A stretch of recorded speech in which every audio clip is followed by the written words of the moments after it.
Restaurant স্টাইলে chicken kofta কারি বাড়িতে বানিয়ে খেতে চান? তাহলে এই রেসিপিটা আপনার জন্য। নমস্কার, আমি পারমিতা আর সকলকে স্বাগত জানাই আমার রান্নাঘরে। তাহলে চলুন দেখি রেসিপিটা বানাতে আমাদের কী কী উপকরণ লাগছে। প্রথমে লাগছে হাড়বিহীন মুরগির মাংস, আর টমেটো, পেঁয়াজ, লঙ্কা, আদা, রসুন, জিরে বাটা এইগুলো তো আমাদের লাগবেই।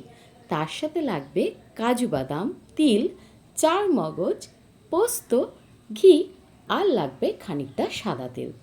তাহলে চলুন রান্নায় চলে যাই। প্রথমে মাংসটা আমরা ভালোভাবে মিক্সিতে পেস্ট করে নেব। তারপর এই পেস্ট করা মাংসের মধ্যেই দিয়ে দেব আদা, পেঁয়াজ, রসুন আর কাঁচা লঙ্কার পেস্ট। সব কিছু ভালো করে মাখিয়ে নেব। আর বাইন্ডিংটা ভালো করার জন্য দিয়ে দেব খানিকটা আটা। আপনারা চাইলে এখানে ময়দাও দিতে পারেন। জিরে আর নুনও এর মধ্যে দিয়ে দেব। আর সুন্দর একটা গন্ধের জন্য দিয়ে দিয়েছি খানিকটা ঘি। আর এর সঙ্গে দিয়ে দিয়েছি খানিকটা গরম মশলা। এইবার ভালোভাবে মেখে নিয়ে হাতের মধ্যে মুঠ করে গোল গোল বলের মতো বানিয়ে নেব।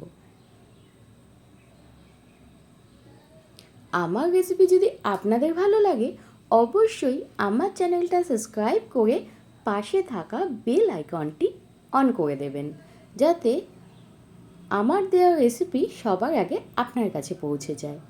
চলুন এই দিকে আমরা চার মগজ, কাজু, তিল আর পোস্ত, আর তার সাথে একটা ম্যাজিক আইটেম মানে খোয়া ক্ষীর দিয়ে আমরা একটা পেস্ট বানিয়ে নেব। আর এই দিকে কিন্তু আমি কোপ্তাটাও ভাজতে শুরু করে দিয়েছি। বেশ লাল লাল করে কোপ্তাটা আমরা ভেজে নেব। আর বাকি যে আদা, জিরে, পেঁয়াজ, রসুন, টমেটোগুলো আছে সেইগুলো একটা পেস্ট বানিয়ে নেব। কোপ্তা ভাজার তেলের মধ্যে দিয়ে দেব আদা, রসুন, টমেটো আর পেঁয়াজের পেস্ট। এইগুলো তেলের সঙ্গে ভালোভাবে ফ্রাই করে নিয়ে যখন তেল ভেসে উঠবে, তখন এর মধ্যে দিয়ে দেব বাদামের পেস্ট। মানে আমরা যে বিভিন্ন বাদাম আর তেল, তিল, পোস্ত, চার মগজ দিয়ে পেস্ট বানিয়ে রেখেছিলাম, সেটা কিন্তু এর মধ্যে দিয়ে দেব। আমার রেসিপি যদি আপনাদের ভালো লাগে, অবশ্যই আমার চ্যানেলটা সাবস্ক্রাইব করে পাশে থাকার অনুরোধ রইল। নতুন বন্ধুদের জানাই স্বাগত, আর পুরনো বন্ধুদের জানাই অনেক অনেক ধন্যবাদ আর ভালোবাসা।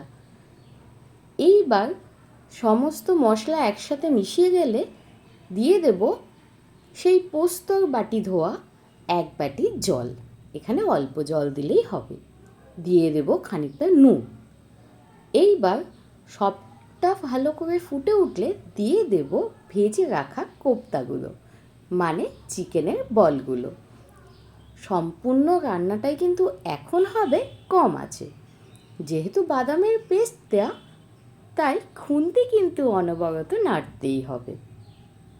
সমস্ত কিছু ভালো করে মিশে গেলে আমাদের রান্না কিন্তু অনেকটাই হয়ে যাবে।